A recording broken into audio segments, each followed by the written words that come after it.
Alright guys, so in the past you may have seen my video where I talked about Android features that iPhone does not have, so now we're doing the flip side with 10 different iPhone features that Android does not have. So if you haven't seen that original video, I'll have the link with the little eye icon you can click on, and I'll also have it at the end of the video so you can watch that next if you haven't seen it already. And I do want to point out, this is not going to be a video trying to say that, oh, iPhone is better than Android, or these features are better on iPhone than they are on Android, or whatever. This is just going to be features that iPhone has that simply does not exist on Android, those kinds of stuff. And also, these are not going to be in any particular order, so let's get started. Alright, so number one, this is one of the more obvious ones, and that is iMessage. That little blue bubble you get that you don't get when you message someone on Android. And iMessage has a lot of features that simply don't exist on Android because of rich text messages and features that are integrated within Apple's ecosystem that you can't do between platforms. And this is going to include things like sending full-sized videos because they're using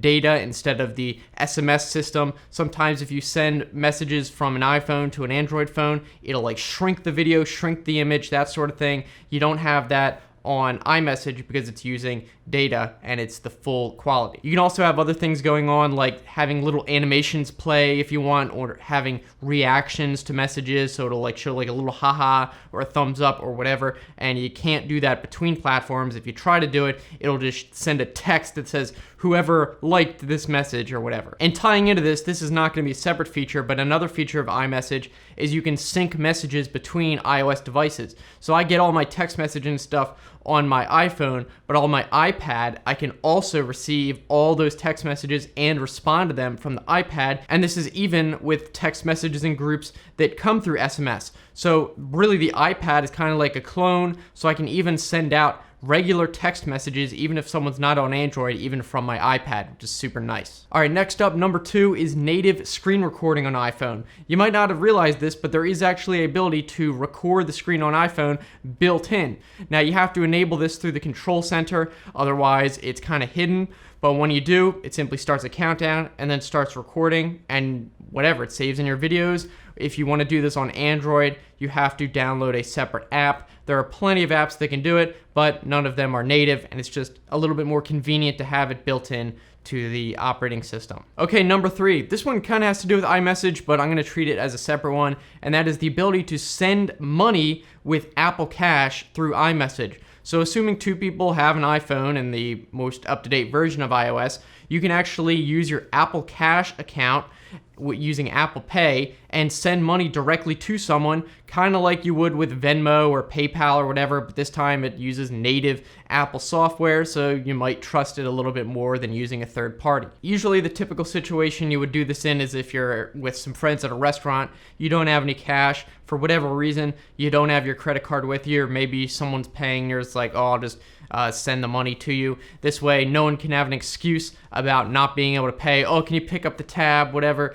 I'll pay you back at some point later, and then they forget. This way, it's right through iMessage. You know they have an iPhone. You're like, nah, pay up now. All right, next up, number four. This, I think, is one of the really important advantages of iOS over Android, and that is the consistent, immediately available upgrades for the OS. So with Android, you know, there's so many different manufacturers. They all have their different skins of Android. So whenever there's a new major release of Android, you don't get that right away on your Android phone. You might not get it at all depending on how old your phone is and depending on the manufacturer. You wait on the manufacturer to release it. With iOS, as long as your phone is not like ancient, you can upgrade your phone the day it's released by Apple, and you know it's going to work completely fine because Apple does so much testing. There's so many fewer phones to test it on that you know any update is probably not going to break the phone.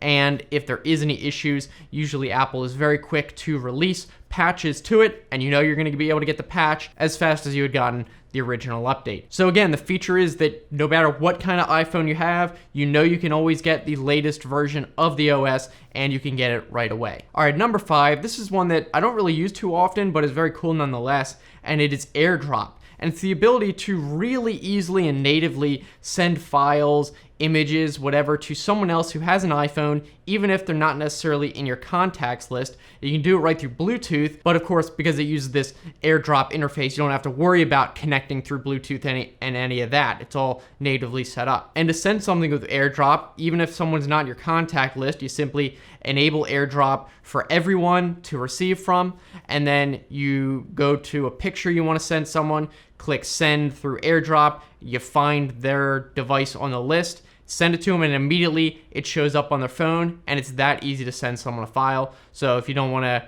give them your number or whatever, but you still want to receive the item, then you can do that. Whereas on Android, there's not really any equivalent to this. Okay, number 6. This is kind of a small feature. It's relatively new also, but still very cool. And that is the ability to very easily share Wi-Fi passwords with someone who wants to connect to your Wi-Fi without having to actually give them the Wi-Fi password. So what happens is, assuming both people have the latest version of iOS, if you're connected to your home Wi-Fi and then someone else with an iOS device tries to connect to that Wi-Fi network that you're already connected to, and you both have Bluetooth on, then it will pop up on your phone that someone wants to connect to the same Wi-Fi network as you, and are you willing to share that password with their device, which can be really convenient instead of having to like go to the router and look up the bottom of the router to see the complicated passcode if you haven't changed it, and it's just a pain. Whereas this way, you don't even have to know the password, you just send it to them and they're good to go. Okay, next up, number 7. This is one thing that I really think is an advantage of iOS over Android, and that is backup and restore that actually works and is very simple. So with Android, every single one of the manufacturers has a different backup and restore and upgrade path that you have to take. Like if you're upgrading from one version of phone to another, they all have their different little software that you have to go through the process to transfer your data from one phone to the other. It barely works half the time. Even on stock Android, if you want to transfer your data from one phone to the other, half the time you do a backup and restore. Yeah, they store some stuff in the cloud with Android, but it's mostly just literally a list of the apps you had installed, but all the app data is gone. If you want to, like, I don't know, your workout logs, if you back it up and restore it, if it's not stored in the cloud through that app specifically, it's gone the next time you upgrade your Android phone. Whereas on iOS, everything's stored in the iCloud, and especially even more so if you do a manual backup locally with it encrypted, it'll even store your passwords and stuff for like your email, so you don't have to type in any passwords again when you restore your phone and do an upgrade. It makes upgrades from, like, I don't know, your iPhone 10 to the 10s, for example, incredibly easy. It's like the same exact phone. You don't have to change anything. It's literally like a mirror image. That is not the case with Android, and that's one of the big things I think Google has to improve with Android. Is backup and restore simply is crap on Android. It's amazing on iOS, and it really is such a big thing that I would consider it a completely separate feature. All right, number 8, we have iCloud lock, and that is the fact that when you log into your iPhone, you basically attach your iCloud account to it. So if someone steals your phone, even if they reset your iPhone, they still have to provide your login credentials to be able to ever use it again. Whereas that is not the case with Android. You can do a lot of stuff to like wipe the ROM, do a hard factory reset, whatever, start using the phone again. Whereas on iPhone, Apple has put a lot of work into making it so iPhones that are stolen are not worth as much as they would if you could just completely reset it and start using it. So this is definitely an advantage and no equivalent on Android yet. All right, number 9, this is not really a feature directly with the iPhone per se, but the fact that the Apple Store exists. So if you have a problem with your iPhone, particularly if it's under warranty, is really when you get the advantage of it. You can actually have a place to physically take your phone and talk to a real person and get help. I'm sure you guys know that with Android, it's created by Google. Google does not give a crap about customers. I'm just going to say it. They never have. They have zero customer service. All right, you guys probably know this already.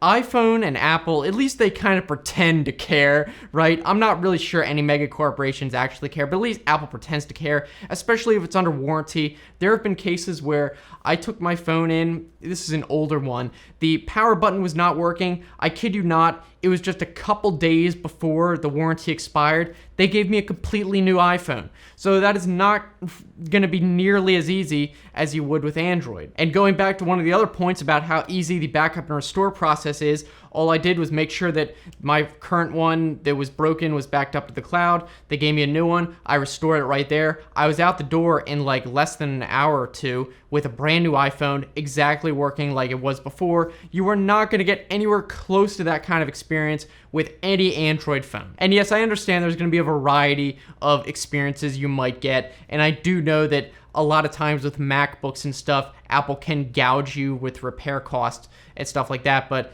at least if you're under warranty, for the most part, you're gonna be able to go in and not really have many problems. All right, finally, moving on to number 10, we have FaceTime. Yes, another native feature with iPhone that cannot be achieved on Android without third-party apps like Duo, but with FaceTime, I'm sure this is super popular, doesn't really need to be explained. It's pretty much the same deal with iMessage. If someone else has an iPhone, it's incredibly easy to just do a FaceTime with them. It's all built in, whereas if you want to do this on Android, you have to tell them, oh, go download the Duo app, which is made by Google. It's the closest thing you can get to FaceTime, but as far as I know, they don't build that into the operating system, which they should, and that would be amazing, especially if there was some sort of cross-compatibility they could develop, but that's not the case yet. So those are 10 features, at least right now, that you have on iPhone that you just can't get on Android.